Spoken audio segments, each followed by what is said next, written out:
Greetings and welcome back. Today is Saturday, June 19th, 2021. I'm gathered with Michael in Germany, and we are on the 10th session of Science is the New Religion. And my, oh my, Michael, this propaganda that the media has put together has been a very long process over many, many years.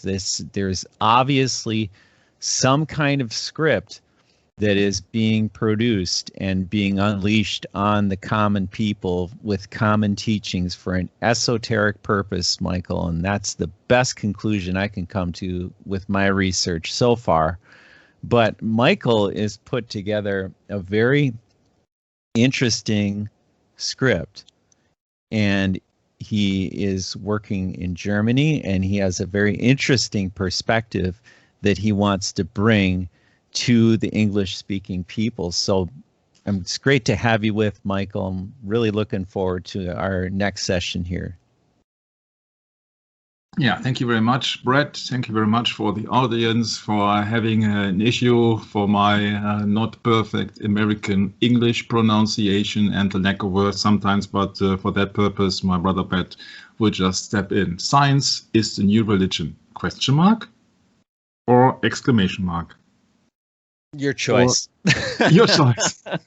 That's right. Yeah, it can be seen either way. Yeah, as you have mentioned, script, yeah, sure, scripts were being made by the scribes, people who could write.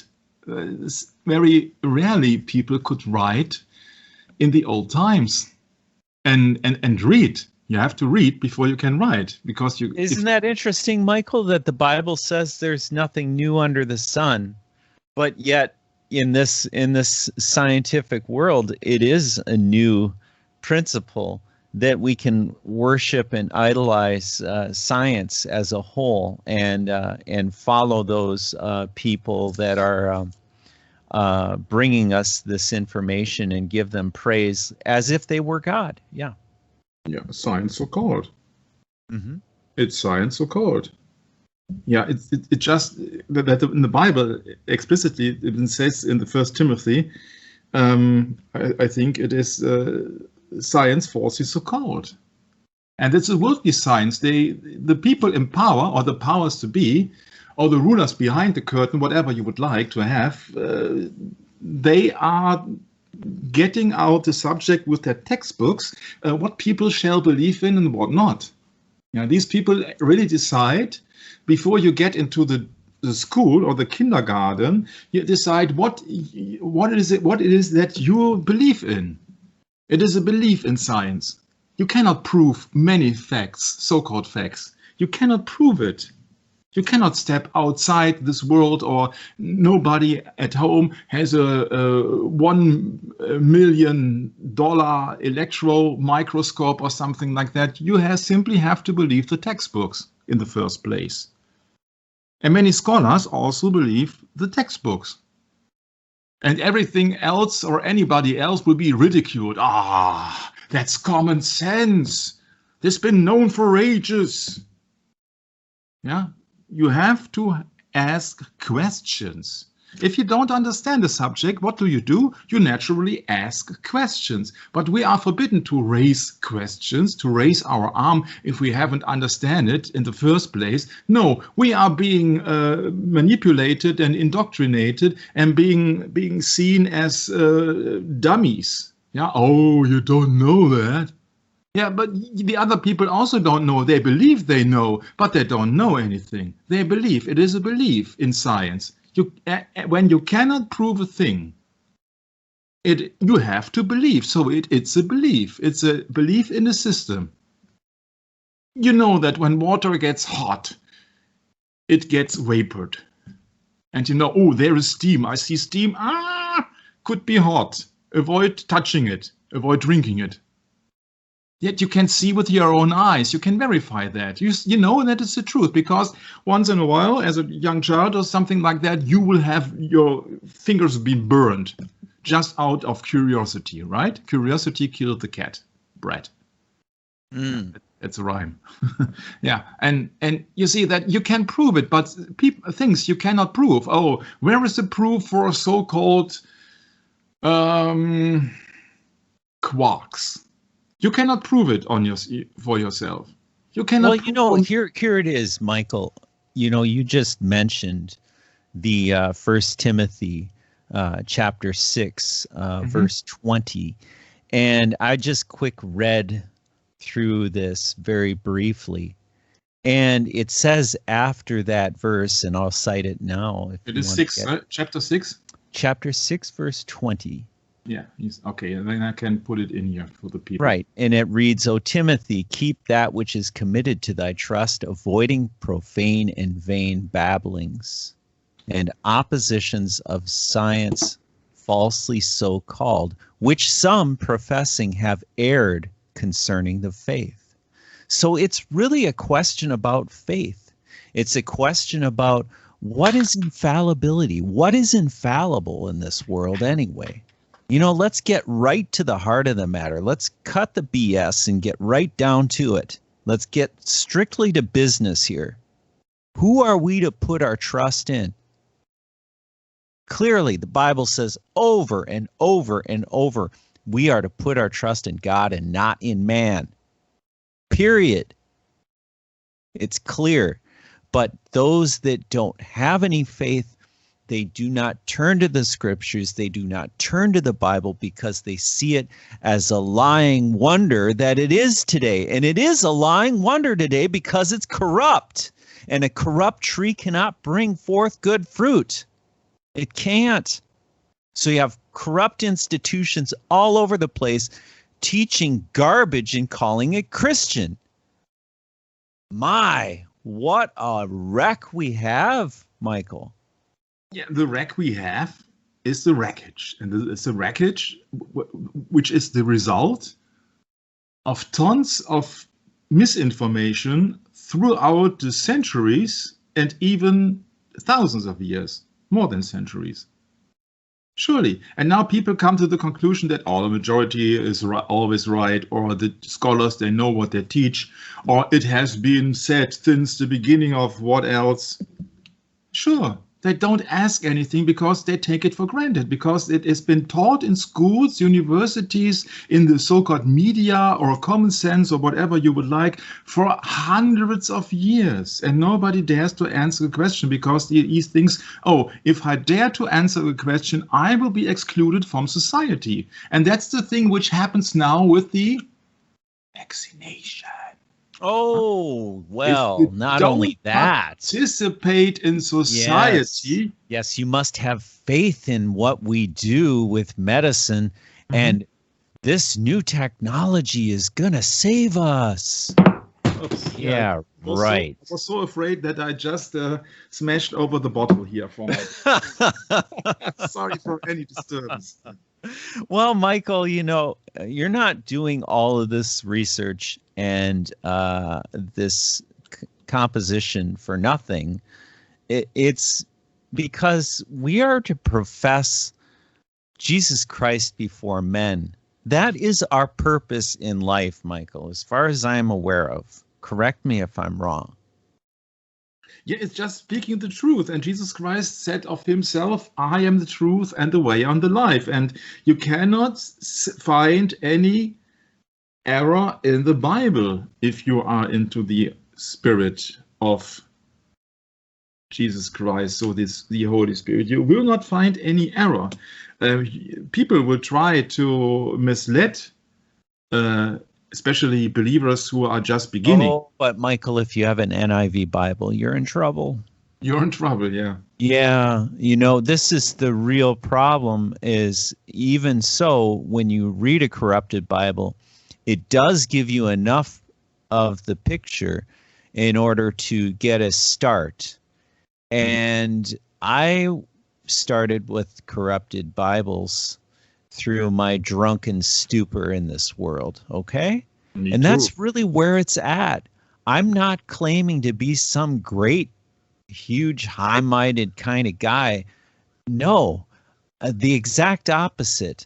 I'm just a stupid carpenter here in Minnesota. Really, there's nothing special about me other than, it's the purpose we have, Michael, that, that we're to testify and give people at least a little snapshot of how we came out of this garbage and came to the conclusion that, yeah, the 1611 King James authorized version of the Bible is where it's at. It really is, unequivocally. That's infallible. It's as close to infallibility as we can get, that I know of. Mm-hmm. Brett came up with the name or the title script, and script were being produced by the scribes. And the scribes and the high priest were mentioned in the Bible. Yeah, I can use here the eSword, and I will type in scribes. And we did a session on scribes, on the items.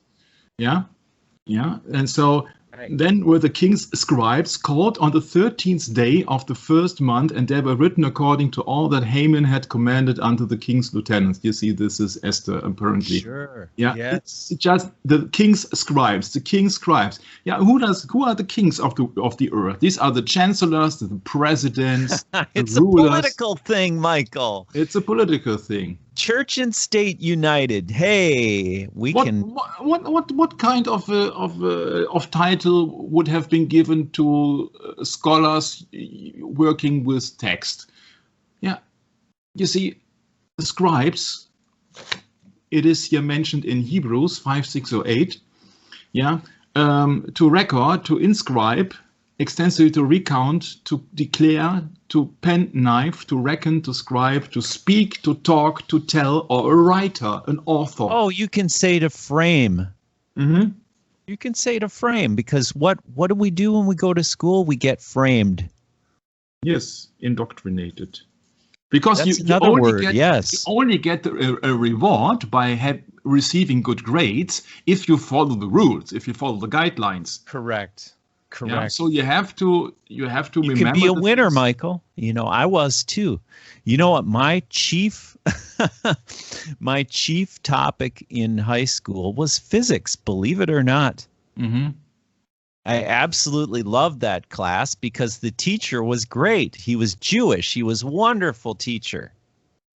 And yeah, it's like one of those things, when you get a good teacher in school who has a really interesting way of presenting things to you, he frames the whole subject and presents it in a way. And that's what's unique about learning, But Bible learning is so incredibly hard to find now because you have many different kinds of Bibles, many different kinds of doctrines. So when it comes down to studying the history of the doctrine of the Bible, bam, that's what we should all be doing. We should be Bereans. We should be in the book of Acts. I think it was chapter 17. It mentions the Bereans, right?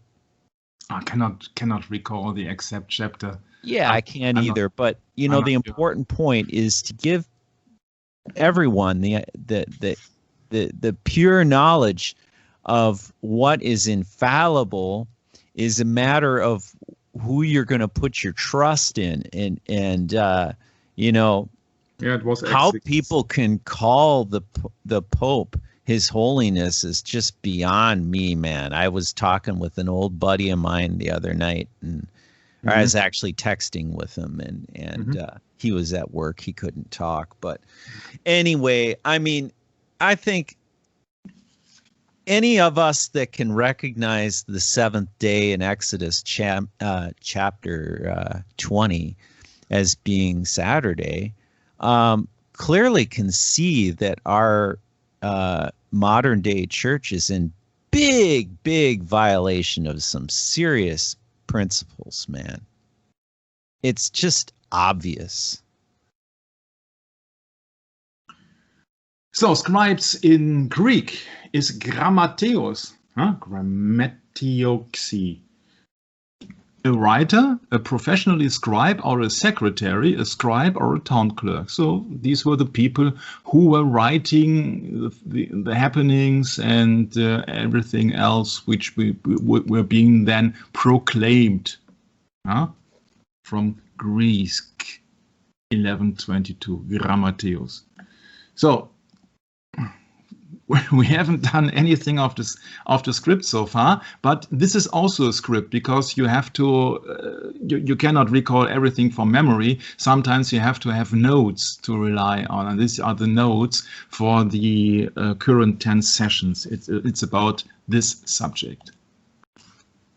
It's about the Pontifex Maximus. If the priest and the scribes were the man in charge here in Matthew, and when he had gathered all the chief priests and scribes of the people together, he demanded of them where Christ should be born.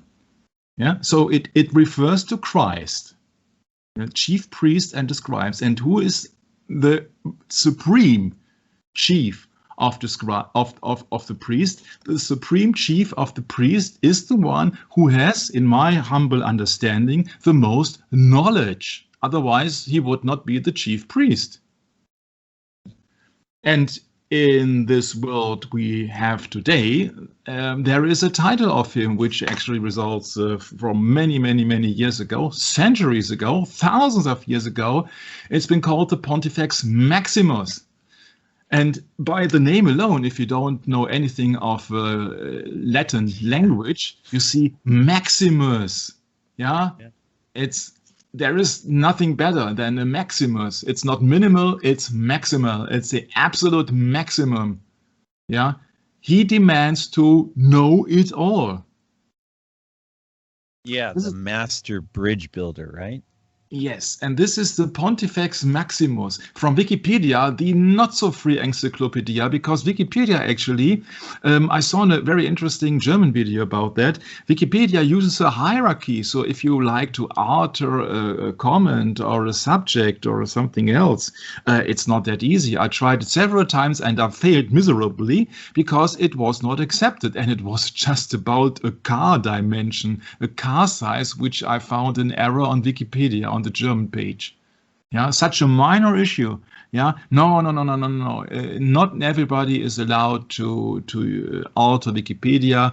You have to have a standing, and there are several hierarchies. There are several levels on it, and on top of them, there are so-called administrators, and they decide if something is will not be published, and if something is overruled, and especially people who are writing things to to get rid of errors, they will be banned constantly, by people who are in power behind Wikipedia. Everybody thinks it's a free encyclopedia, and now that I have looked upon it, I have to say, no, it's not free encyclopedia. It's for free. But the encyclopedia itself is not free. Michael, this reminds me of a saying we have in the States here. It goes like this: talk is cheap. Mm-hmm. Yeah. You see, the Pontifex Maximus, it's a title which is not excluded only for the Pope of the Roman Catholic Church. At this moment, Karol Wojtyła, Pope John Paul II. Yeah, but also Augustus at Pontifex Maximus. Yeah, you see, that has nothing to do with the Roman Catholic Church here, because it happens long ago, before the Roman Catholic Church has even been founded. And we don't have to go into the subject that the Roman Catholic Church has nothing to do with real, original Christianity. I think there are many, many, many sessions about that on our channels. But just for the Pontifex Maximus means, of course, as Brett has been telling us, the bridge builder. Let's look upon the etymology of it all. This is the wrong. This is correct. Yeah, Pontifex means a member of a supreme Yeah. Oh, a supreme being, huh? Supreme. I thought that in Christianity, all are brothers and sisters, and they are only under the. I just wanted to say the yoke, but it's just under the supervision and rulership of Jesus Christ. But you see, there are priests, and there are priests who are better than other priests, and these are the members of the so-called Supreme College of Priests in ancient Rome, from Latin Pontifex, which means the high priest. And then we have it again. Look at that here in Matthew 2:4. 2:4, sorry, I just mixed up German and English. And when he had gathered all the chief priests and scribes. The high priest, by extension, a chief priest, chief of the priests. It's a chief priest. It's a boss, okay? So, getting back to that, you see the Pontifex Maximus, if we go to the origin of the word, or the meaning in Latin, means the high priest, the chief of the priests. He's the chief. He's the ruler. He says, he sets the rules. He says, no, this is incorrect. I demand supremacy above all the other usual general priests. I am the one who decides what's right and what's wrong. So that must be somebody who's better than the average brother or sister. But it has nothing to do with Christianity. You see that they're mocking Christianity, but this is just another topic. Yeah, you see that this is not a Christian symbol. This is not a Christian hat. This, you see, this is a fish god head and several other items, and this is just a Maltese cross. And so much Babylon. It's Babylon. Here you have the obelisk. Yeah, sure. Yeah.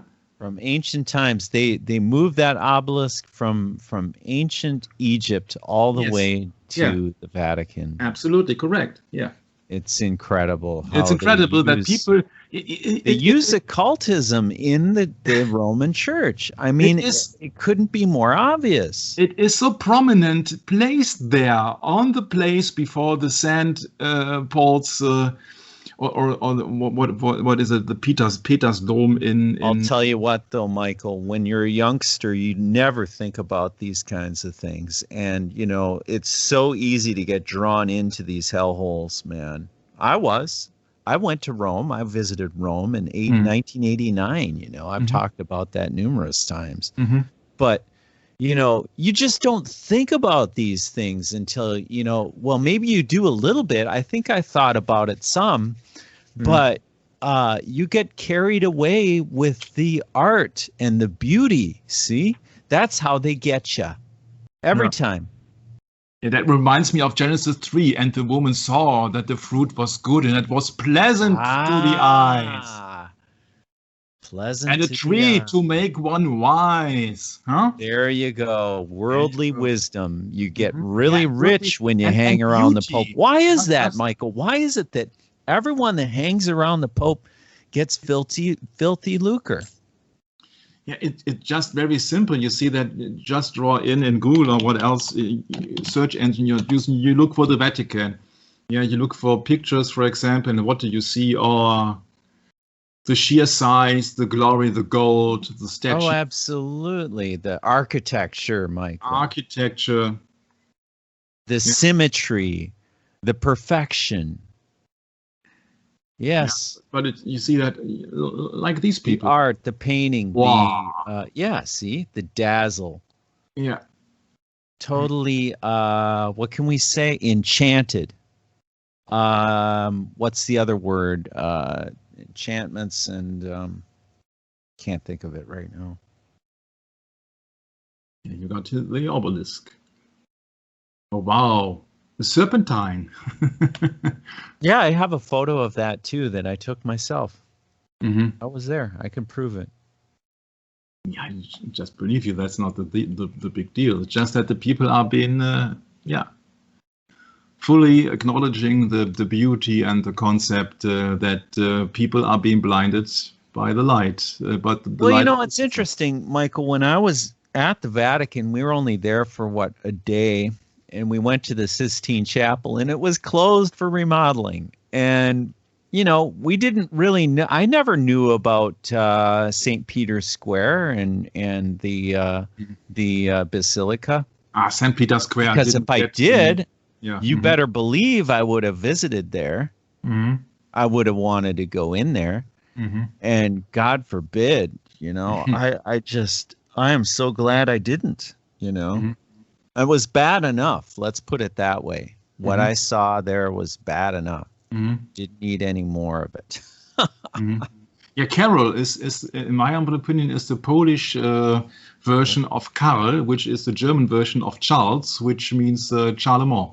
You see that the name Karl itself sounds like Karl der Große, Charlemagne, but you see, this is just the average stuff. I want to go. Oh, like Carol too, or yeah, Carl. Yeah. Last time we spoke about Europe and the original civilization, the first cities on this earth. Yeah, and we have shown the sculpture of the originally nude priest king. And this would also be the same with the Pope or the Vatican as a state. Yeah, because it's a state, it's a church and state combined. And so this was also happened to be in Europe. Yeah, a priest king, a spiritual ruler and a worldly ruler, priest king. So don't think that the Vatican is the only state which ever combined church and state. No, it happened to be worshipped in the first civilization on earth. Nothing new under the sun, sure. Right. And that's where the flag of the Vatican shows that he is the ruler above heaven, earth, and everything which is below, by the three crowns, and by the golden and the silver papal key. tiara, excuse me. Yeah, and the key. Yeah, and you see that the golden key stands for the spiritual world, and the silver key stands for the material world, and therefore they are combined with the with a red blood or red blooded band. Cord. Yeah. You see, this is the flag of the Vatican. Yeah, but you see the combination of worldly and spiritual things was not the invention of the Vatican. It was successor of the things happened on this earth thousands of years ago, just from the beginning. That means that the spiritual leader is the king. Because here you see that in this flag here, you see that the golden key is on top of the silver key, which means the spiritual is in charge of the material thing. It means the priest is higher than the king, if you would like it to see it that way.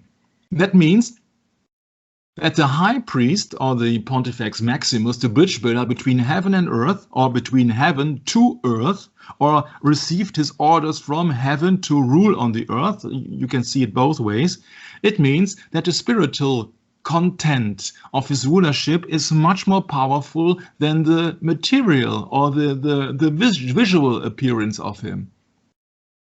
You see that you can talk hours about the symbol of the Vatican, but you have to understand that that means that the religious and spiritual power exceeds far the profane, materialistic or money or what else power that is being shown for the average people on the outside, the exoteric. That means that the priest rules the king in case when the king is not the priest. That means that the priest rules all kings. That is the symbol, in my humble opinion, the explanation of the Vatican flag. The priest rules the kings because the priests are ruling over the earth, because the earth consists just only of matter. He rules with his spiritual key above everything which is of material or of matter. Okay? So you see, you have now some resemblance from Europe to Rome, because in Europe there were worshipping a ritual nude priest king, and I think we don't have to explain that in the Bible Nimrod wanted to be worshipped also. Yeah, I think that is not far-fetched here. That is everything explained in the Bible. He was a mighty hunter before the Lord. He was hunting souls. Yeah, he was not hunting deer only. Yeah, but Nimrod was a mighty one. And Nimrod and is not only the only person in the Bible. Think of Nebuchadnezzar with the golden statue. He wanted to be worshipped as well. He wanted to. I think it's Nebuch, not K.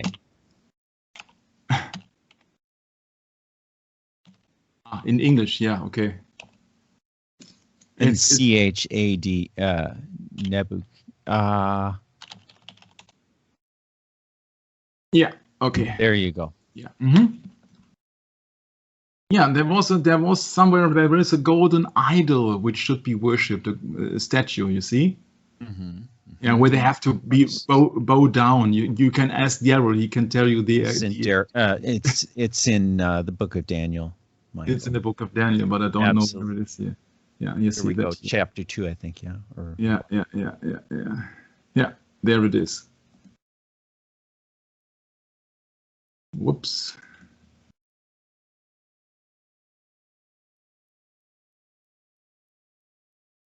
Yeah, but where is the image of Nebuchadnezzar?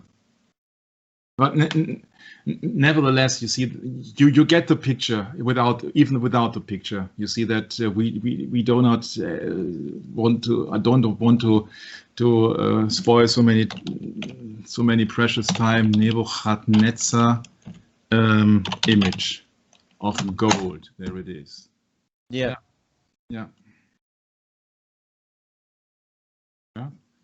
Made an image of gold, whose height, etc., and people were about to worship it. Yeah. I always thought of it like an obelisk, like it shows there in the second row, second from the left there, because okay.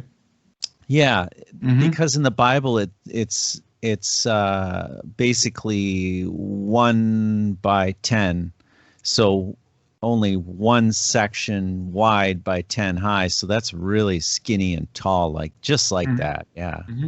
I always think of it like that.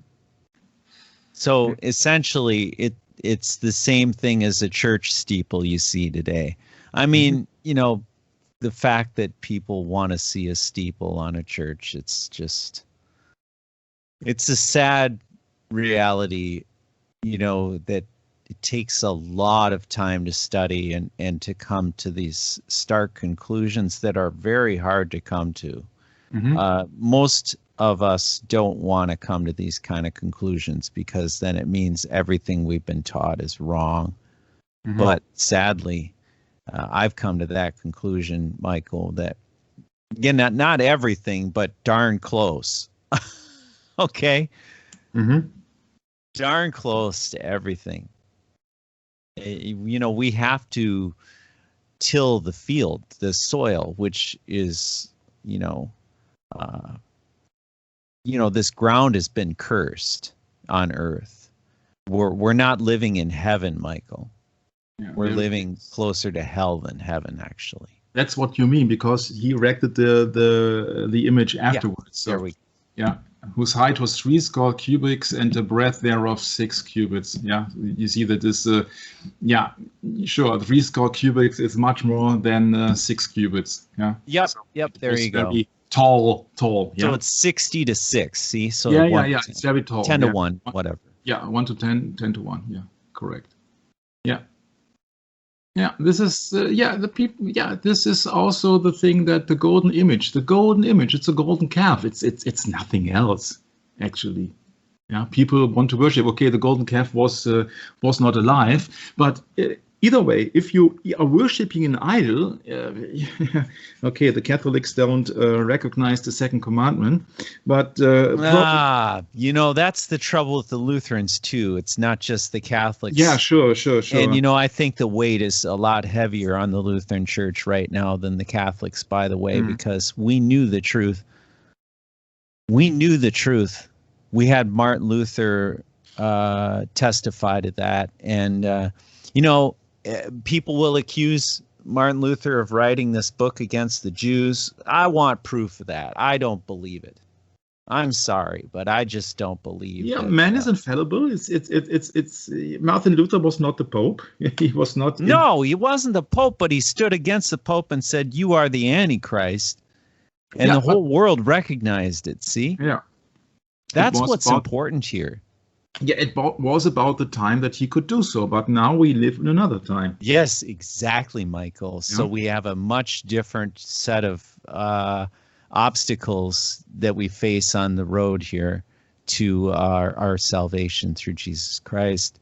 And one of those is that we're going to suffer the persecution for our faith. All of us that have real faith in Jesus Christ that cannot be broken shall suffer persecution. We're all going to. Yeah, it's the same with Nebuchadnezzar's golden image. Yeah, we will see. We will go into that extensively later on. But it was that he made a decree that every man shall hear the sound of the cornet, flute, and harps of the musicians, sackbut, psaltery, and dulcimer, and all kinds of music shall fall down and worship the golden image. So it is a golden image. Yeah, it's a golden image. It's dead. Yeah, it does not live. It's a golden image. Either it is the image of Nebuchadnezzar or it is the golden calf. On both occasions, it's a dead object, worshipping a dead object. And if you do it with music, you see, it's the same thing. If you are worshipping Elvis Presley and you're putting up your needle to the record and said, "Oh, Elvis, it's the king." No, he's not a king.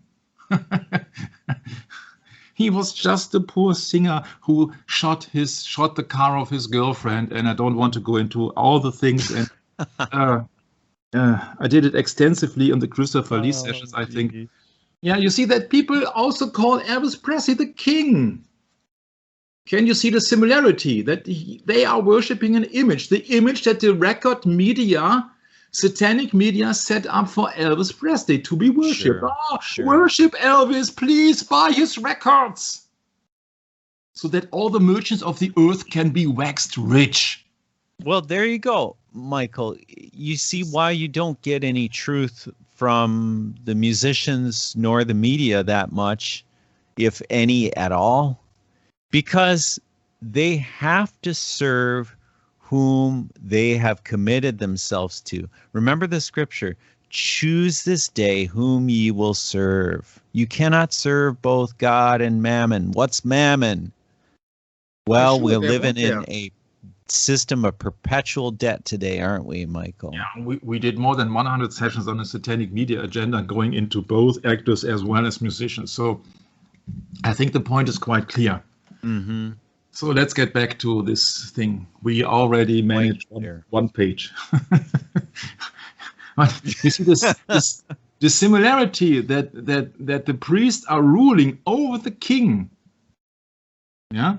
They are ruling over the king because they have the knowledge that the kings don't have. And if they are a king as well, then they don't have to listen to anybody again, but they just naturally decide. In the case of Jesus Christ, the high priest was the one in charge because Herod said, "Oh,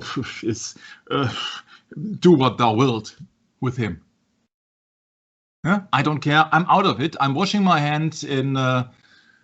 Help me out on that. Oh yeah, that's the after the interrogation of Jesus Christ, Herod said, "Oh no, I'm out of it. You see that? He's not under my rule. And his wife had an incredible dream about that and warned him beforehand too, so he knew. He knew. Mm. Okay, so that is my point. My point is that the greatest knowledge, the supreme knowledge, how things are working, were not in the hands of the kings, but in the hands of the priest. Or people worshipped a priest king, so they worshipped the priest.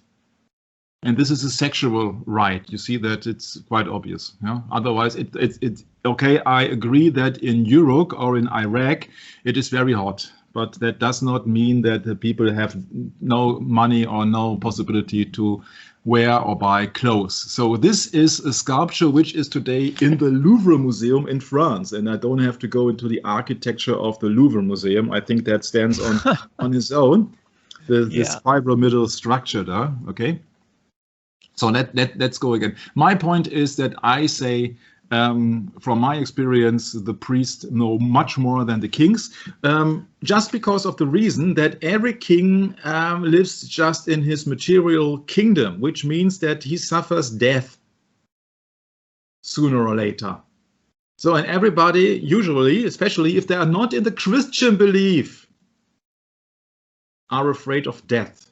And the priests claim to be the master, the ruler, the know-it-all of it.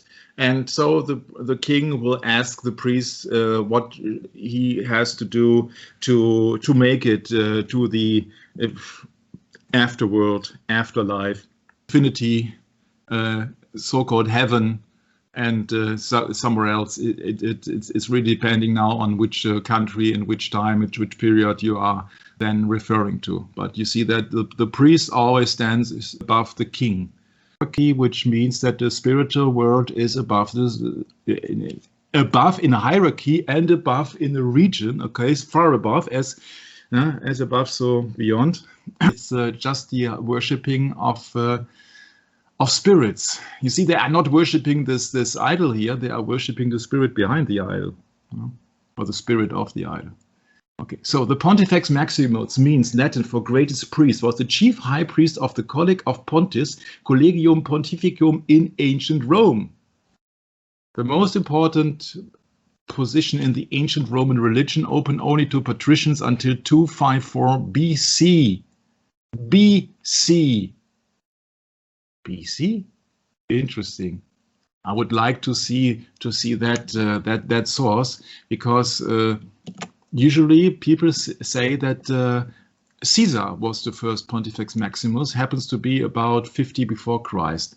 Yeah, but this even that publication here says that it happens long before, 254. This book, A Critical History of Early Rome from Prehistoric to the First Punic War.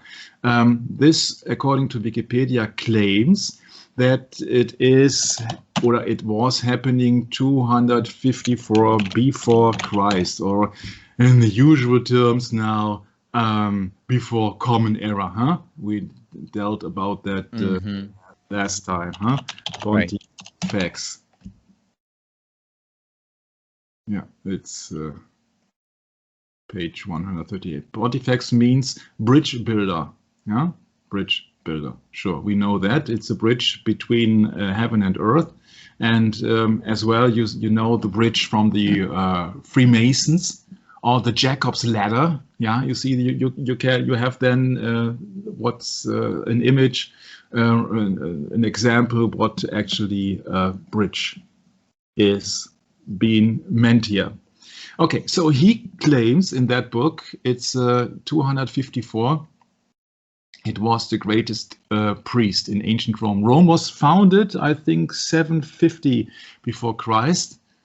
So it was way, way, way old when Christ appeared. Huh?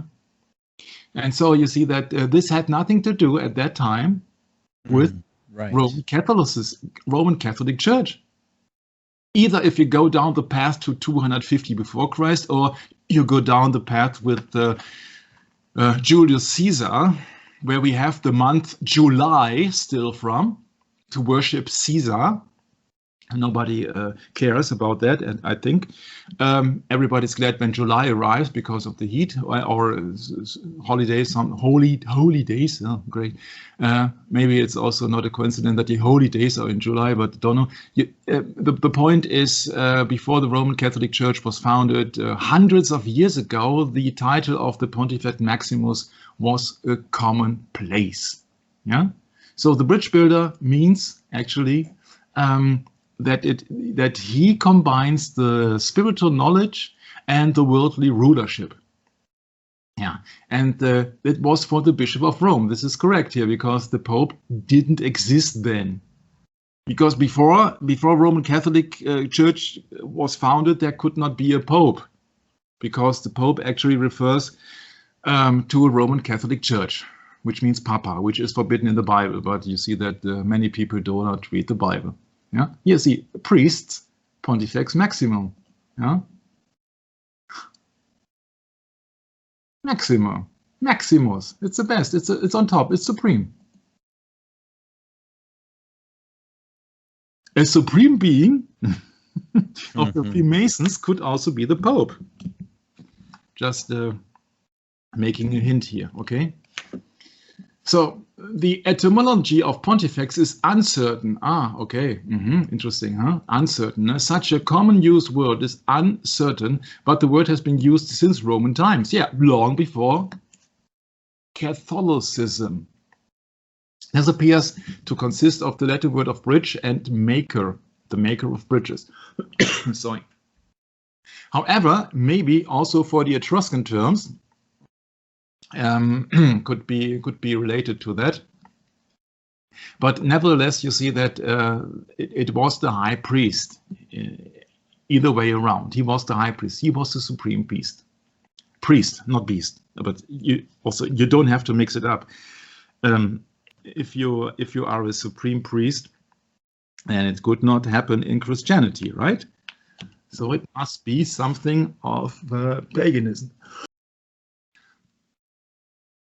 So this is the history that the title of the Pope is much more older than the Pope. So the Pope or the Popery or the Vatican did not invent the title, but they took it over, which also means they are in line with the pagan tradition of the priesthood.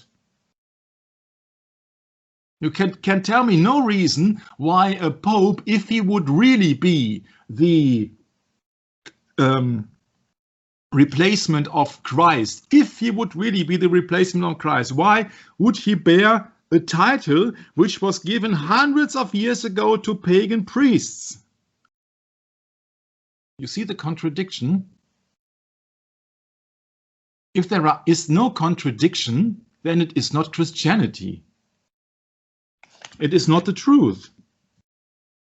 So, in the Roman Republic, the Pontifex Maximus was the highest office in the state religion of ancient Rome. Sure, the king of sacred rites.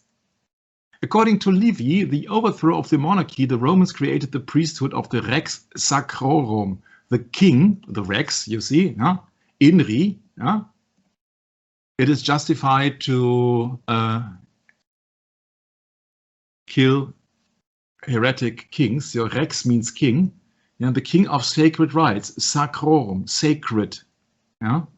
King of sacred rites, to carry out certain religious duties and rituals previously performed by the king.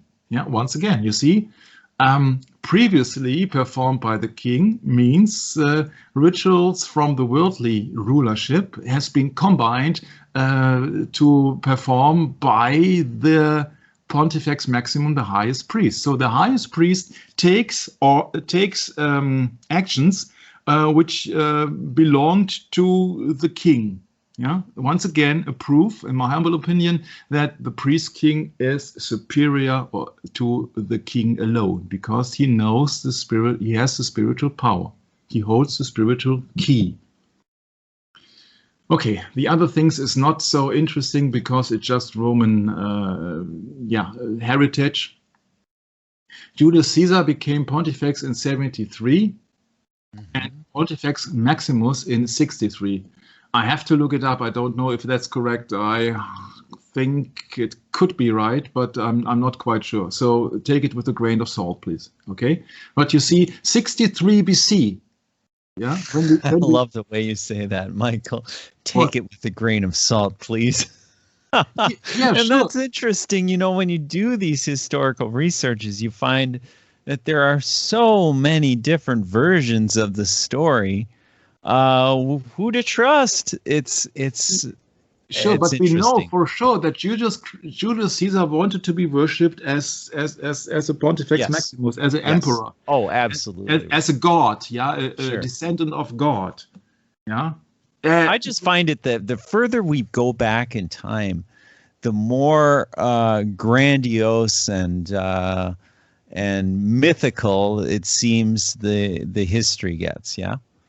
Look upon when Constantine founded Christianity, which he didn't. Okay, right? Yeah, Constantine the Great and Christianity. What the scriptures is telling us. Yeah, you see that A.D. Anno Dominem 306 to 337. That was the rulership, the reign Yeah, 306. I love the painting to the right there. That's great. Yeah, the Milvian Bridge. Yeah, he saw the cross here, the cross of the Templars or what? Yeah. In this sign, in hic signo vinces. I think that's right. In this sign, conquer. Correct. Yeah, and this sign was also on signo vinces. Yeah. It is not just about 300 after Christ. Okay. The Arian bishop Eusebius of Nicomedia in 337. I just find it interesting. You have Arian. Mm. And of course, I mean, this is what Rome's all about. Yes, my point is the vision of Apollo. Huh? Apollo is the sun god. Huh? Oh yeah, wow. Eusebius this is reminding me of that's incredible. Keep going, Michael. Sorry. No, just you see that 300 after Christ, and when we go back to Julius Caesar, about 60 before Christ, makes more than 360 years before any pope could appear on the scene. You see, that's my point. So they took a traditional title of an old pagan religion. Yes, that's a very valid point, Michael. Very valid point. So and you see. So that how could that be Christianity? Because Christ didn't even make it into the world till after then. Yeah, he said he leave the Comforter. He doesn't see how I leave a successor, or I leave. Yeah, that's right, Michael. I leave a pope. I leave a bishop. Just simply, the Bible says that that Christ is not of this world. His kingdom is not of this world. Yeah, sure. That's also another. It's clear. It's totally clear. But yet, Michael's showing us here the clear evidence of the history that Pontifex Maximus is the bipolar opposite of what we were, taught in the Bible. Yeah, sometimes you find also coins where not Pontifex Maximus is depicted, but just PM or PM. Okay?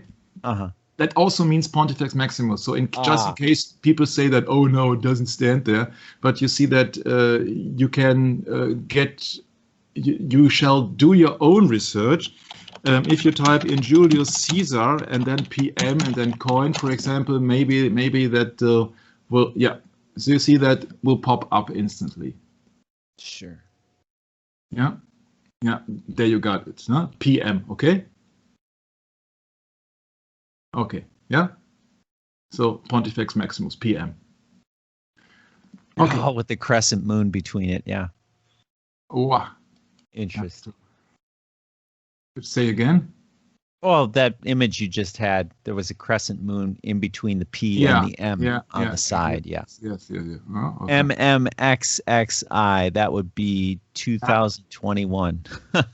Yeah, that's a printing of the coin actually. Huh? Really? But there are also ancient coins who is depicted PM. You see that people can verify my claim. Okay. So if the high priest is the ruler, if the high priest is the one with the supreme knowledge, otherwise he would not be the high priest, then who would be the man in charge who bears the supreme knowledge at this moment? And that's what I came with the Annales Maxim, the Vatican chambers, the Vatican library. The so-called secret library at the Vatican. Yeah, they have been opened for the public in certain spaces. Yeah, it's very interesting that you store books below the earth, just for this symbolism. But nevertheless, you see that they have been stored there for centuries. And the Roman Catholic Church is not automatically known for their truth. If you know about the constant... Yeah, that's a good point. Yeah, if you know about the Konstantinische Schenkung, I don't know what it is now in English. konstantinische Schenkung. So, in English, please. In English.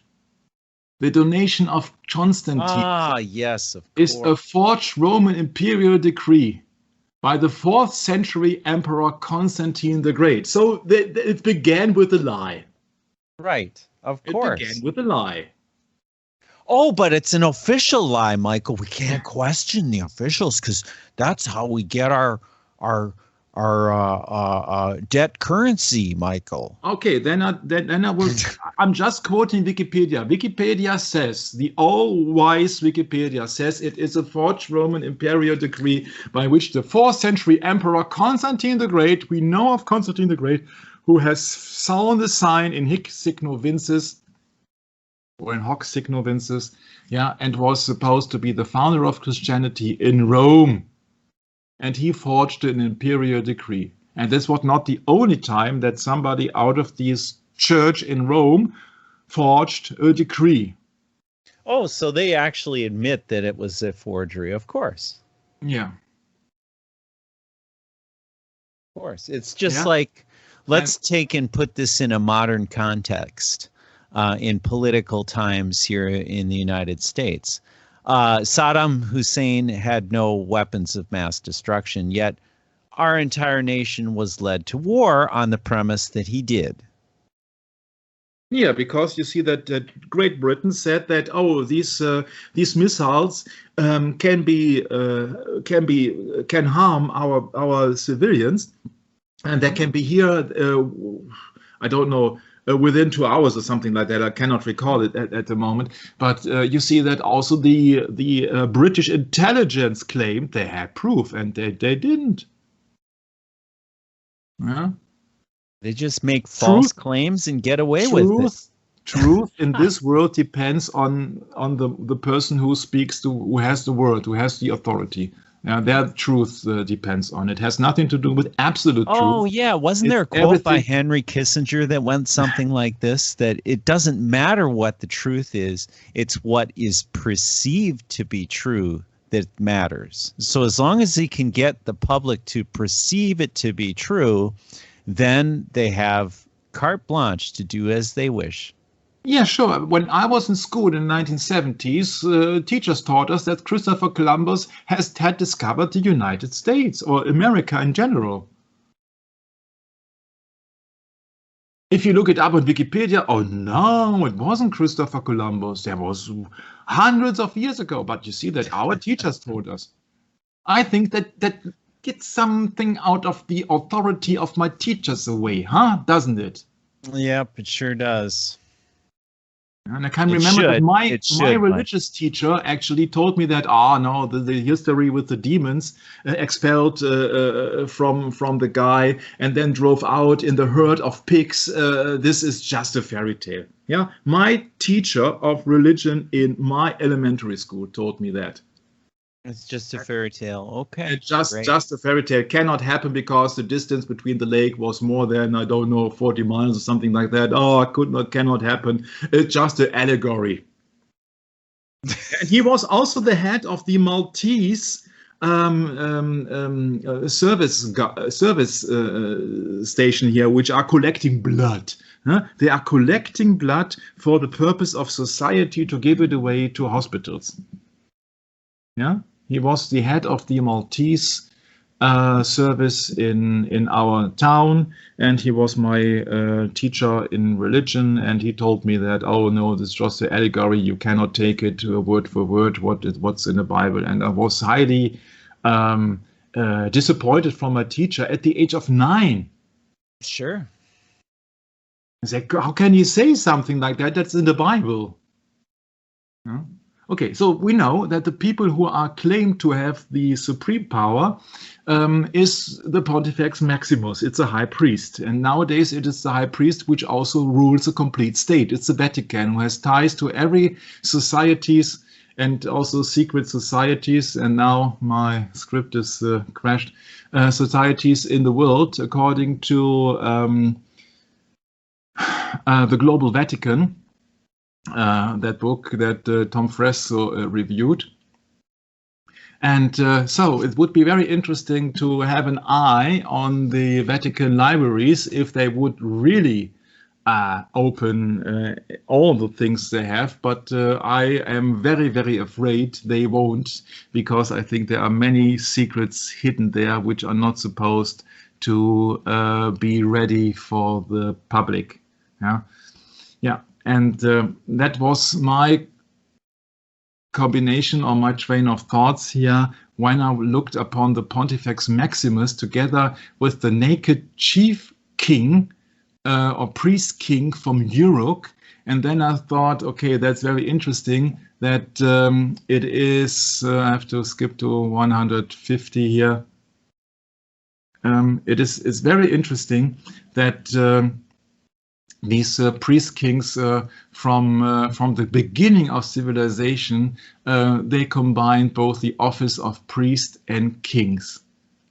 That's very interesting. And so that means newly opened Vatican archives may give clues to Pope Pius XII Holocaust silence. Don't underestimate the things. Yeah, there are certain books upon that, and people also say that storm the Vatican archives. Yeah, you see. I don't believe that the really secret things are been hidden in the secret archives. I think these people are so smart that they are being hidden in some other things where are absolutely. Well, there you go, Michael. It's a strategy, it's a secret. It's a strategy, yeah. It absolutely is strategy, and the thing of it is, it's intrigue as well. So as long as they can get you intrigued by putting out false information, false stories about, things that lead you away from the scriptural truth, then they're doing their job. Sure, but why are the archives secret? You see that they are secret. They say that, oh, it's just for conversation. It's not a secret. It's everyone knows. Jesus Christ didn't do anything in secret, huh? So the Vatican does have secrets, and secrets is a sign of the opponent of Jesus Christ. You see that woe unto them. They got serpents too. That's what they won't tell you. Yeah, it's just also in the Bible. It's been called. May as well say Vatican Serpent Archives. That's more actually true to the nature of what is the strategy of Rome, Yeah, there's I don't know the verse. It's just, I think it's just Isaiah 29:15. Isaiah 29:15. I hope I get it right. Yeah. Warm to them that seek deep to hide their counsel from the Lord, and their works are in the dark, and they say, who seeth us and who knoweth us? Surely your turning of things upside down shall be esteemed as the potter's clay, for they shall the work say of him that made it, he made me not? Or shall the thing framed say that framed it, he had no understanding? See how this works? Yes, everything upside down, but you see that upside down actually, in my humble opinion, means the opposite. Sure, it is. Twisting the word, the truth is a lie and the lie is the truth. Correct. Black is white and white is black. Yeah, sure. You don't have to storm the Vatican archives. Please don't do anything stupid, and please do not violate anything, and please do not harm anybody. It is just here from a web page I found very hilarious. But it has nothing to do with the truth. It's interesting to use that pentagram. But it's a Vatican secret archive, the central repository. Oh, listen, it's as simple as this. Richard Bennett even said this. I remember this. Richard Bennett said that the Vatican is just simply a strategy. They want everyone to be so ticked off about the Vatican, but it's the Lateran Church that has way more meaning and purpose to the Church of Rome than the Vatican. Mm-hmm. So that's their strategy. They put it out in the open. Oh yeah, Vatican Archive, come and see our secrets. No, it's not in the Vatican. It's in the Lateran Church that the real secrets are. Yeah, and so you see that Pope Francis in 2019, he changed the name of Vatican Secret Archive to Vatican Apostolic Archive. You see that? There you go. Including the thought that the Vatican is the successor of the apostles, which they are. Well, that's, of course, that's what they teach, and that's what they teach. Yeah, they are teaching. You know, the harlot church. It's interesting that you bring that up with Richard Bennett. Look here. Initially, the archive materials of the church were stored at the Lateran Palace, then the official papal residence. There we go, Michael. Yeah. See, it's not that hard. It's not that hard. You just need to pay attention. Mm-hmm. Yeah. That's a footnote. Cannot be a good researcher if you're not listening. Yeah, the Secret Archives of the Vatican by Maria Luisa Ambrosia. I really like these Italian names. It sounds like a song. Maria Luisa Ambrosini. You see that it has nothing to do with the German names. It sounds everything in Italian sounds so melodic. Oh, Maserati. The Maserati has a car which I think is not that good, but it's called Maserati Quattroporte. What I want to say, Michael, is you would not be surprised at all in 1989 how in love I was with Italy. You know, I just loved Italy when I was 20 years old. Yeah. But now in my age of 52 years old, I'm not that in love anymore. You see, these things are hidden in St. Peter's Basilica, in the Lateran Palace, and somewhere else. You see that. I think there are some secrets also been not pinned down, but for the majority of people, they really think these things are in the secret or in the apostolic archives. And that's about closes it down today, because I think we made a severe point. That you only find the official documents in the Vatican, not so secret anymore archives, including the 1521 bull of excommunication of Martin Luther and things like that. You see that as Depeche Mode was claiming it in My Secret Garden is not so secret anymore. Yeah, because you see that if you have to carry a secret, you won't let the people to know where they have been stored. Yeah. Other Holy See archives. Oh, there will be some. And I would reckon that, some secrets are in monasteries, for example. I'm not speaking of Mr. Tischendorf, which was then looking for a complete scripts of the Bible. By accident, it's been said, we have to believe it because it has been put out as the truth. Yeah, you know what I'm speaking of, Mr. Tischendorf, Brett. It's the Codex. Yes, I do. Sinaiticum. Yeah, okay. Right, right. Yeah. Okay, so the Vatican Palace, the Roman Curia, the Holy See. This is just another subject, but it was just this episode. The 10th in other words, the Alexandrian texts of old times. Yeah. Or something that has always been highly regarded by Rome, and they are the oldest, but they are not the true scripture. No, it was just a modification of an already modification text of a modern text. Yeah, you see, it's just like this, everything with the NIV or something like that. Sure. Yeah, of course. You have several people with several opinions. The lie is much more popular than the truth because the truth is so shameful, no one will admit it. Yeah, the lie is so successful because the lie doesn't tell you that you have to suffer. It's like that saying, sex, drugs, and rock and roll. Yeah, you don't have to. That's what sells. And the lie goes right along with that. Sad to say, but you couldn't get any more simple than that, Yeah. So let us finish here with the Julius Caesar's assassination, which was a conspiracy. Come on, Julius Caesar was been stabbed to death by several people at the same time. They didn't ridicule at once. They didn't eradicate, what is it? They didn't agree on stabbing Julius Caesar out of the blue. Yeah, and his ally Marcus Aemilius Lepidus was selected as Pontifex Maximus. There you go. He was selected by people, yeah, to be the spiritual ruler by people, not by God, by people. Also, the Pope. I have been told, I have experienced that the Pope has been elected. Yeah.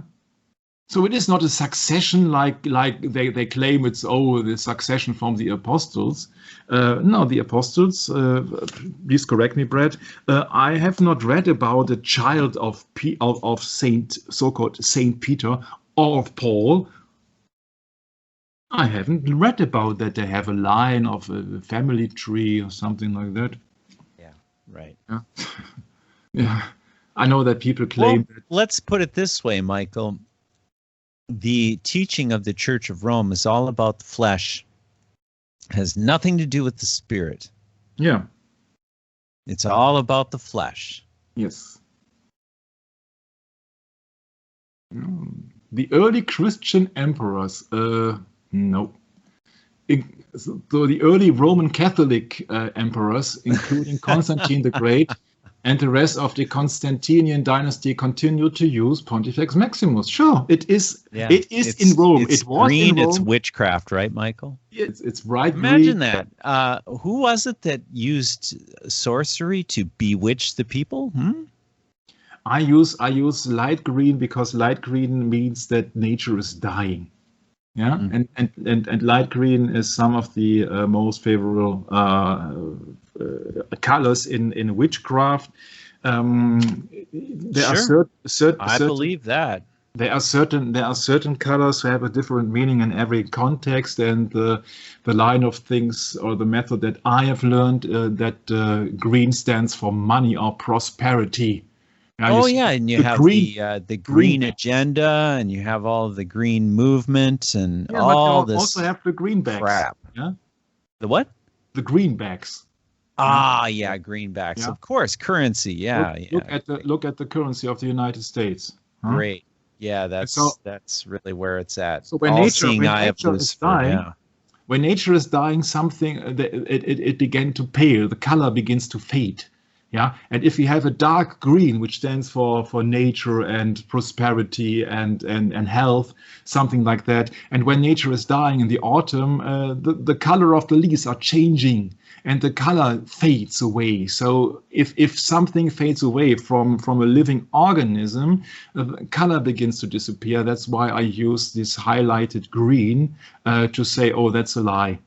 Yeah, there is a lie with it because it's not Christian empire, because Constantine was no Christ, was not a Christian in any way. He shed blood and some other things, and it has nothing to do with real Christianity. Yeah, but that's just about it. Yeah, the Christianization of the Roman Empire never took place. Yeah. That's a lie in Wikipedia here, because many people, majority of people, really misjudge Roman Catholic Church as Christianity. Yeah, so there cannot be a devout Christian, yeah, because a devout Christian would not belong to an emperor in Rome. Rome was the opponent of Jerusalem or of Jesus Christ, for Christ's sake. Mm-hmm. Yeah. Yeah, you see that here, Pope Clement giving the title Pontifex Maximus and several coins. Yeah, Pontifex Maximus, etc., etc., etc. Yeah, and I hope that this session was interesting for your listeners, Brett, because next time we go into a complete other thing, because we wanted to do it chronologically, and we was just referring to the Pontifex Maximus episode, because that the priest king was worshipped also in Uruk, and we have left Uruk in the last session, and we will go back to the ancient times in Uruk and Mesopotamia in the upcoming next session. Thank you very much for your interest. Thank you very much for your time, and handing it over to my beloved brother Brett. Yes, Michael, I want to just close with 1 Corinthians chapter 1, verse 18. For the preaching of the cross is to them that perish foolishness, but unto us which are saved, it is the power of God. For it is written, I will destroy the wisdom of the wise, and will bring to nothing the understanding of the prudent. Where is the wise? Where is the scribe? Where is the disputer of this world? Hath not God made foolish the wisdom of this world? For after that, in the wisdom of God, the world by wisdom knew not God. It pleased God by the foolishness of preaching to save them that believe. For the Jews require a sign, and the Greeks seek after wisdom. But we preach Christ crucified, unto the Jews a stumbling block, and unto the Greeks foolishness. But unto them which are called, both Jews and Greeks, Christ, the power of God, and the wisdom of God, because the foolishness of God is wiser than men, and the weakness of God is stronger than men. For ye see your calling, brethren, how that not many wise men after the flesh, not many mighty, not many noble are called. But God hath chosen the foolish things of the world to confound the wise, and God hath chosen the weak things of the world to confound the things which are mighty, and the base things of the world, and the things which are despised hath God chosen, yea, and things which are not, to bring to naught the things that are, that no flesh should glory in his presence. But of him are ye in Christ Jesus, who of God is made unto us wisdom and righteousness and sanctification and redemption, that according as it is written, he that glorieth, let him glory in the Lord. And Maranatha. Very well. Oh.